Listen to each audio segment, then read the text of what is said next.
thu su boral me tak chuan at na ani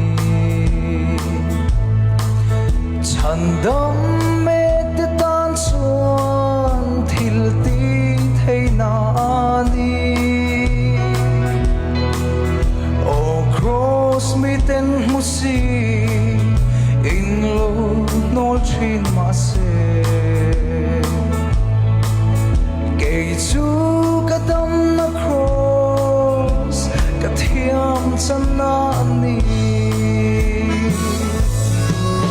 longin ka puang sel do longin ka puang sel do ka dam na Krista cross chan chin hi chuan tu re ka nei lo ka nei lo